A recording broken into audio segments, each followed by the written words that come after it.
Hello बच्चों, let's read this question. Compare the H N H bond angle in the following species NH3, NH4 and NH2 minus. इस question में हमें bond angle को compare करना है in three species में से. So please know the key concept of this question and this is the application of valence shell electron pair repulsion theory.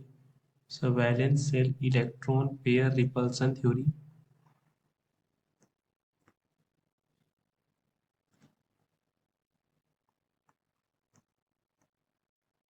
repulsion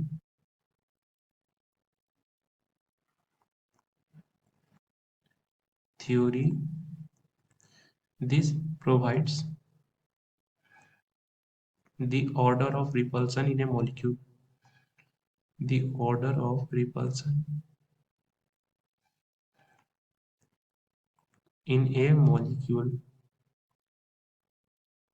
और valence electron pair repulsion theory के according जो repulsion होता है between lone pair and lone pair repulsion, इनका जो extent होता है ये मैक्सिमम होता है. फिर सेकेंड में आते हैं lone pair bond pair repulsions, and then third में बॉन्ड पेयर रिपल्सन्स. सो हमें इस क्वेश्चन में बॉन्ड एंगल कंपैरिजन करना था. तो पहले बॉन्ड एंगल फाइंड करना पड़ेगा, और बॉन्ड एंगल फाइंड करने का तरीका हमें पता है, हाइब्रिडाइजेशन से बॉन्ड एंगल की वैल्यू फाइंड आउट होती है. और हाइब्रिडाइजेशन कैसे डिफाइंड होता है? It is defined as sum of the bond pair plus lone pair of central metal atoms. तो अब हम अलग अलग मॉलिक्यूल्स का हाइब्रिडाइजेशन फाइंड करते हैं. सबसे पहले NH3 की बात करें तो NH3 में नाइट्रोजन ग्रुप 15 का एलिमेंट होने की वजह से इसके आउटर मोस्ट सेल में 5 इलेक्ट्रॉन्स होते हैं. 3 से तो इसने बॉन्ड बना लिया और 2 इलेक्ट्रॉन्स इसके पास एज ए लोन पेयर बच गए. तो यहाँ से इसकी हाइब्रिडाइजेशन आएगी 3 प्लस 1 लोन पेयर यानी 4. इसकी स्टेरिक नंबर 4 आई तो इसकी हाइब्रिडाइजेशन की वैल्यू आएगी sp3. नाउ sp3 तो आ गई, लेकिन जनरली जब चारों बॉन्ड्स होते हैं sp3 में, मतलब सिर्फ बॉन्ड से यानी 4+0 कॉम्बिनेशन होता है तब भी sp3 आता है. लेकिन उस केस में जो बॉन्ड एंगल आती है 109.25 डिग्री आती है. बट यहाँ पर तो लोन पेयर है और यहाँ बॉन्ड पेयर है, तो इनके बीच में कुछ रिपल्सन होता है जिसकी वजह से ये बॉन्ड एंगल थोड़ा सा शिफ्ट होकर बॉन्ड एंगल कम कर लेते हैं ताकि रिपल्सन को मिनिमाइज कर सके. तो न्यू बॉन्ड एंगल जो आता है NH3 का, एक्सपेक्टेड 109 डिग्री था, बट जो बॉन्ड एंगल आता है मेजर, दिस इज 107 डिग्री. अब सेकेंड मॉलिक्यूल की बात करें तो ये है NH4+. अगेन नाइट्रोजन ग्रुप 15 का एलिमेंट होने की वजह से इसके पास 5 इलेक्ट्रॉन होते, पर यहाँ पॉजिटिव चार्ज है यानी नाइट्रोजन से एक इलेक्ट्रॉन रिलीज हो गया. तो ये इसके पास आउटर मोस्ट सेल में 4 इलेक्ट्रॉन्स ही बचे, जिसका इसने चारों को यूज किया हाइड्रोजन के साथ बॉन्ड बनाने में.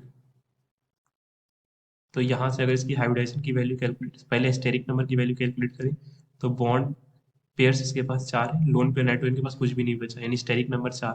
इसके करस्पॉन्डिंग भी हाइब्रिडाइजेशन sp3 आती है. लेकिन अब जो इसकी बॉन्ड एंगल की वैल्यू आएगी एक्सपेक्टेड 109.25 डिग्री, ये प्रॉपर 109.25 डिग्री ही होगी क्योंकि इसमें लोन पेयर नहीं है ताकि बॉन्ड पेयर्स को रिपेल करके एंगल को शॉर्ट कर सके. और NH2 माइनस की बात करें, नाइट्रोजन के अराउंड 5 इलेक्ट्रॉन्स होते हैं, बट एक निगेटिव चार्ज की वजह से नाइट्रोजन पर यहाँ 6 इलेक्ट्रॉन्स हो गए, जिसमें 2 तो एज ए लोन पेयर रहेंगे और 2 की यूज करेगा ये हाइड्रोजन के साथ बॉन्ड बनाने में. ये यहाँ नाइट्रोजन पर निगेटिव चार्ज है. सिमिलरली यहाँ पर नाइट्रोजन पर ये पॉजिटिव चार्ज था. तो यहाँ पर से नाइट्रोजन ने 2 बॉन्ड बनाए और 2 लोन पेयर रखा, तो इसका स्टेरिक नंबर आ गया 2+2, this is equal to 4. And 4 के लिए जो हाइब्रिडाइजेशन आती है this is sp3. But again यहाँ तो 2 लोन पेयर है, इसका मतलब इन दोनों के बीच में रिपल्सन होगा, और यहाँ बॉन्ड पेयर लोन पेयर के बीच में भी रिपल्सन होगा, जिसकी वजह से बॉन्ड एंगल थोड़ा सा कम हो जाता है ताकि रिपल्सन को मिनिमाइज कर सके. और ये जो न्यू बॉन्ड एंगल आता है, ये NH2 में जो बॉन्ड एंगल आता है, bond angle of HNH in NH2 minus, इसकी वैल्यू तकरीबन 104 डिग्री आती है.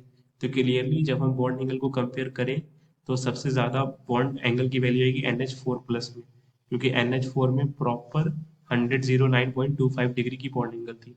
सेकेंड केस में हमारे पास आएगा NH3, क्योंकि इसमें एक ही बार लोन पेयर बॉन्ड पेयर के बीच में रिपल्सन था.